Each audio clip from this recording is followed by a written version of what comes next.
Hello everyone. आज की इस वीडियो में मैं बात करूंगा अपने एक रीसेंट एक्सपीरियंस के बारे में। तो पिछले 2-3 दिन से मैं एक नई चीज़ को ट्राई आउट कर रहा था, जो कि यहाँ मेरे जहाँ पे मैं रहता हूँ रिसेंटली मैंने देखा कि कई सारे लोग इस चीज़ को फॉलो कर रहे हैं। तो होता क्या है कि एक नई चीज़ चली है यहाँ पे जहाँ पे मैं रहता हूँ उस एरिया में, कि एक लाइब्रेरी लाइब्रेरी का चलन है। मतलब टर्म जो लाइब्रेरी है वो एकदम सही नहीं है। पहली बात तो ये टर्म को यूज़ ही नहीं करना चाहिए। ये फैक्चुअली भी नहीं, ये टेक्निकली इनकरेक्ट है। वो मतलब लाइब्रेरी का जो हिंदी मीनिंग होता है वो होता है पुस्तकालय, जहाँ पे पुस्तकें हों। ऐसी बात नहीं है कि वहाँ पे जो बंदा जा रहा है उसके पास खुद बुक्स नहीं है, लेकिन अ, म- जब मैं लाइब्रेरी के बारे में सोचता हूँ तो मैं ऐसा सोचता हूँ कि it's like a bank of books. मैं वहाँ पे गया, मैंने कुछ बुक्स या तो मैं डिपॉजिट कर सकता हूँ या मैं कुछ बुक्स ले सकता हूँ। It's like credit and deposit. मैं बुक्स ले रहा हूँ, मैं बुक्स दे रहा हूँ, पढ़ रहा हूँ, नहीं पढ़ रहा हूँ, ये वो लोग बैठे हैं बुक्स के बारे में डिस्कस कर रहे हैं, चिल माहौल है, शांत रहना है और पढ़ रहे हैं। लेकिन मैं जहाँ गया वहाँ पे सीन बिल्कुल अलग है। वहाँ पे हाई स्पीड इंटरनेट, 100 Mbps से ऊपर की स्पीड, मस्ती। मतलब मस्ती तो नहीं, लेकिन हाँ अच्छा इंटरनेट। हाँ, तो पहली चीज़ इंटरनेट है। और दूसरी चीज़ बुक्स नहीं है, बुक्स नहीं है, बिल्कुल भी कहीं बुक्स नहीं है। सब बंदे या तो फ़ोन पे पढ़ रहे हैं या फिर अपने लैपटॉप पे पढ़ रहे हैं, जो भी चीज़, जो भी डिवाइस वो यूज़ कर रहे हैं। तो पहली बात तो जो मुझे चीज़ ख़राब लगी कि भाई टेक्निकली इतना इतना ही ज़्यादा जो टर्म है इन्होंने चूज़ किया लाइब्रेरी, ये इतना ही मतलब ये टर्म एकदम ऑब्सोलीट है। इस जिस प्लेस में मैं गया उसको डिस्क्राइब करने के लिए अगर कोई बंदा बोले लाइब्रेरी, तो मैं बोलूँगा कि तू चूतिया है क्या? क्योंकि library is not the correct term to describe that place. जो बेस्ट टर्म है इस प्लेस को डिस्क्राइब करना, साइबर कैफ़े भी नहीं बोल सकते, क्योंकि साइबर कैफ़े में पहले से वहाँ पे कुछ कंप्यूटर्स मौजूद रहते हैं। तुम गए, तुमने कंप्यूटर के लिए पैसा दिया, तुम अपना कंप्यूटर चला रहे हो, लेकिन वो कंप्यूटर उस वो बंदा ऑन करता है। मैं जहाँ पे जा रहा हूँ वहाँ पे वो लोग सिर्फ तुम्हें इंटरनेट दे रहे हैं और एक false sense of being quiet. मतलब सब लोगों ने एक ऐसे रूल से एग्री कर लिया है कि भाई हम लोग शांत रहेंगे और भाई पढ़ने का माहौल है। मतलब देखो, मैं इस चीज़ का मजाक नहीं बनाना चाहता हूँ कि भाई लोग पढ़ना चाह रहे हैं और मैं अपने आप को चीज़ों से अलग देखता हूँ, मैं अपने आप को ऐसा कॉन्ट्रेरियन देखता हूँ तो भाई नहीं, मुझे इसको हेट करना है, ऐसी बात नहीं है। लेकिन मैं गया तो भाई एक दो बंदे मैंने देखे, मतलब एक बंदा था जिसकी वजह से मैं गया। इट्स लाइक जैसे कोई बंदा आपको एफिलिएट लिंक देता है कि भाई ये मेरा एफिलिएट लिंक है, आ जा तू मेरे इस लिंक से इस सर्विस को यूज़ कर ले। तो मैंने टाइप ऑफ एन एफिलिएट की तरीके से मैं गया वहाँ पे और मैं सोचा कि चलो भाई ट्राई करते हैं। और मेरे पापा ने बोला कि ये ट्राई करो, यहाँ पे बहुत ही ज़्यादा पढ़ने का माहौल है, ये वो। तो देखो, पहली बात तो ऐसी है कि तुम जाओगे वहाँ पे, तुमको लगेगा कि यार भाई पढ़ना तो चाहिए। तो आज क्या हुआ, आज मैं पढ़ रहा था ऐसे ही रैंडमली, ये कुछ पढ़ रहा था। पहले तो मैंने एक दो वीडियोस देखे, फिर मैं पढ़ने बैठा, फिर मुझे लगा कि यार चलो पढ़ते हैं, क्या बात है, मतलब इंटरनेट भी सही चल रहा है, पढ़ते हैं। पढ़ो, पढ़ लोगे तुम। लेकिन फिर अगर तुमको सोशल एंजाइटी है तो तुम देखोगे यार भाई सब पढ़ रहे हैं, तुम भी पढ़ रहे हो, तुमसे चीज़ें नहीं हो रही हैं। मतलब मान लो तुमने कुछ पढ़ा, फिर तुमने क्वेश्चन लगाए। हो सकता नहीं होगा ये कि मैं एक्सक्यूज़ बना रहा हूँ नहीं जाने के लिए, लेकिन जो पॉइंट है वो ये है कि जिसको भी सोशल एंजाइटी है वो यहाँ पे सर्वाइव नहीं कर सकता है। तुमको ऐसा लगेगा कि भाई 4 लोग मुझे देख रहे हैं या फिर नहीं भी देख रहे हैं, लेकिन 4 लोग बगल में बैठे हैं, वो पढ़ रहे हैं, मुझे भी पढ़ना चाहिए। और मैं ऐसा बंदा हूँ, हो सकता है मेरा अटेंशन स्पैन खत्म हो गया है, लेकिन अगर मैं 2 या 3 घंटे के बाद ज़्यादा मैं स्क्रीन को नहीं देख पाता हूँ। आज आज मुझे ये चीज़ दिखी कि मैं ज़्यादा देर गेम भी नहीं खेल पाता हूँ। आज मैं पढ़ रहा था, मैंने टॉपलिंग पढ़ी और मतलब रोटेशन के एंड में कुछ ऑब्सक्योर टॉपिक्स होते हैं, जो चूतियाबे वाले टॉपिक्स, जैसे सीआरटीएम हो गया ये सब।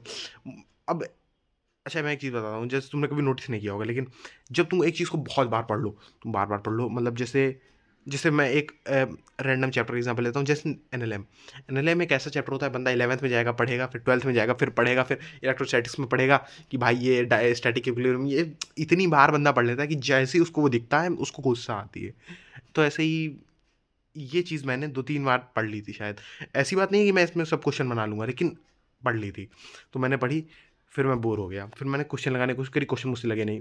तो अब मुझे नहीं पता क्यों नहीं लगे, नहीं लगे। तो नहीं लगे, फिर मैंने सोचा यार ब्रेक ले लेते हैं, लेकिन अब यार कैसे ब्रेक ले लें यार, मतलब सब पढ़ते हुए दिख रहे हैं, कैसे तुम ब्रेक ले लोगे वहाँ पे? फिर मैंने सोचा यार कि इस चीज़ का पॉइंट क्या है, इससे अच्छा मैं घर पे ही पढ़ लूँ। क्या बोलें यार, मतलब पहली बात तो मुझे सबसे बेकार चीज़ लगी कि ये टर्म क्या यूज़ कर रहे हैं ये लोग, बोल रहे हैं लाइब्रेरी, बट लाइब्रेरी तो है ही नहीं। लाइब्रेरी देखो बैंक शब्द भी नहीं यूज़ कर सकते हैं। बैंक जो शब्द है उसके पीछे एक कैपिटलिस्ट भी नहीं कह सकते हैं, एक मोटिव ऐसा आता है, पता नहीं, मुझे ऐसा लगता है कि बैंक बैंक शब्द में ही कुछ एविल एविल छुपा हुआ है, कुछ गलत चीज़ है बैंक, बैंक मतलब गलत।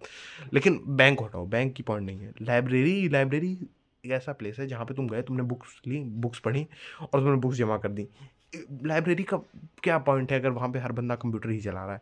देखो मुझे कंप्यूटर चलाना पसंद है क्योंकि मैं उसमें कुछ करता हूँ, लेकिन मैक्सिमम बंदे कंप्यूटर को चला रहे हैं पढ़ने के लिए, और पढ़ने के लिए अगर तुमको कंप्यूटर चलाना पड़ रहा है तो फिर तुम पढ़ाई क्या कर रहे हो यार? मतलब लोग बोलेंगे कि भाई ऑनलाइन स्टडी है और ऑनलाइन स्टडी यूज़ करनी चाहिए। मैं बहुत डम हूँ, मुझे कुछ समझ नहीं आता है और मुझे एक टीचर चाहिए समझने के लिए, लेकिन फिर मतलब ही क्या रह गया? अगर तुमको हर चीज़ समझने के लिए एक टीचर ही चाहिए, और जैसे बहुत ही बेसिक चीज़ है, जैसे तुमने छोटे पे ABCD पढ़ी, तुम्हारे घर वालों ने तुमको सिखा दी, भाई बेटा ये ABCDEFGHIJKLMNOPQRSTUVWXYZ, जैसे पढ़ लिया तुमने वर्णमाला, सब तुम्हारे दिमाग में चली गई। फिर तुमने धीरे धीरे रीडिंग सीख ली, और एक पॉइंट के बाद तुमने ये सब जब बेसिक चीज़ें किसी लैंग्वेज की सीख ली तो तुमको समझ आ गया कि भाई ये पढ़ के मैं इसका मतलब निकाल सकता हूँ। अगर तुम जीवन भर हिंदी पढ़ते आओ, तुम हिंदी का अर्थ निकाल लोगे, और अगर तुम इंग्लिश पढ़ते आओ तो तुम इंग्लिश का अर्थ निकाल लोगे। अगर तुमको एक लैंग्वेज आती है तो तुमको ये क्यों चाहिए कि भाई मुझे कोई एक बंदा आए और वो मुझे सब चीज़ें बता दे? अब ऐसी बात नहीं है कि कोई तुमको कोई ट्यूटोरियल में बता देगा, या फिर कोई, जैसे देखो, जैसे मैं खुद, एक बंदा है यूट्यूब पे, एक या दो बंदे जिनके मैं वीडियोस देख लेता हूँ ओकेजनली, टेक्नोलॉजी रिलेटेड भी। लेकिन पहले क्या था, पहले मुझे कुछ भी सीखना होता था, जैसे मुझे कोई भी प्रोग्रामिंग लैंग्वेज सीखनी है तो मैं जाता था जावा प्रोग्रामिंग ट्यूटोरियल एक कंप्लीट, ये देखने जा रहे हैं। लेकिन जो सही तरीका है वो क्या है? वो तुम, a real child goes and reads the manual. You have to read the friendly manual to learn something.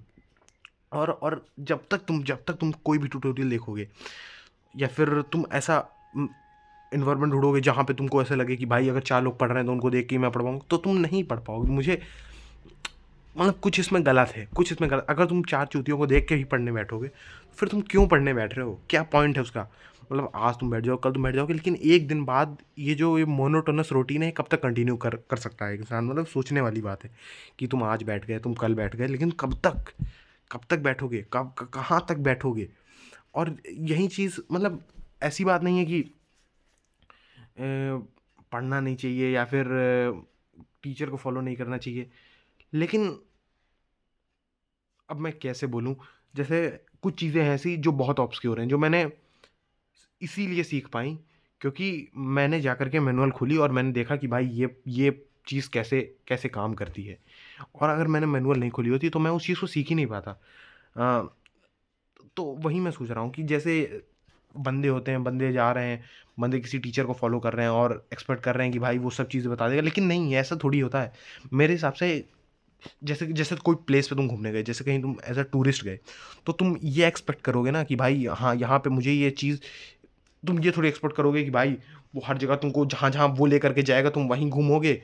और तुम जैसे बच्चों को देखो, बच्चे एक लाइन बना के एक कतार में ऐसे चल रहे हैं, तो उसमें कोई, एक तो ये सबसे बड़ी दिक्कत है कि सिस्टम में ने हमको ऐसा सिखा दिया है कि you have to follow a line. अगर तुम कतार में चल रहे हो तो तुम कतार से बाहर नहीं जा सकते हो। जैसे मैं जिस स्कूल में पढ़ा हूँ, तो तुम अगर फॉलन में हो तो तुम फॉलन से बाहर नहीं जा सकते। दैट इज मिस्टेक, ये गलत है। तुम फॉलन से कैसे बाहर जा रहे हो? अरे शिट, तुमको डिसिप्लिन में रहना है। क्यों डिसिप्लिन में रहना है? अगर जब तक कुछ गलत नहीं करो तब तक सीखो कैसे? जैसे अगर तुम 4 बार अपना आज का इंस्टॉल ब्रेक नहीं करोगे तो तुमको पता कैसे चलेगा कि ब्रेक भी हो सकता है, कुछ लफड़ा आ सकता है? तो तुम क्या ये एक्सपेक्ट करोगे कि कोई बंदा आकर के तुमको हर बार सिखाएगा? हर बार सिखाएगा तो कब तक सिखाएगा तुमको? और कब तक तुम अपना पैसा किसी को सीखने के लिए दोगे, भाई मुझे ये सिखा दो? इसीलिए जो मेन सबसे बड़ा पॉइंट मुझे खराब लगा वो ये लगा कि अगर मैं इस जगह जाऊँगा, I will keep going deeper and deeper into this tutorial hello and looking for, कैसे, मैं इंग्लिश भी नहीं समझ में आ रही है, चैट में लिखो तो समझ आ जाता। हाँ, तो you will keep looking for environments, the word is conducive, if I am not wrong. हाँ, तो तुम ऐसी चीज़ ढूंढोगे जो कि तुमको भाई फोर्स करेगी पढ़ लो, लेकिन ऐसा तुम्हारा मन नहीं होगा पढ़ने का। तो मेरा पॉइंट ये है कि अगर तुम किसी ऐसी जगह जा रहे हो तो ये डिसीजन अपने दिमाग से पहले सोच के बनाओ कि तुम क्यों जा रहे हो। क्या तुमको इस चीज़ की एक नेसेसरी नीड है? क्या तुम वहाँ जाए बिना अपना काम नहीं कर सकते हो? हुँ, अगर तुम कर सकते हो, अगर तुम जो है घर पे ही अपना काम कर सकते हो, तो वहाँ पे जाने का क्या काम है यार?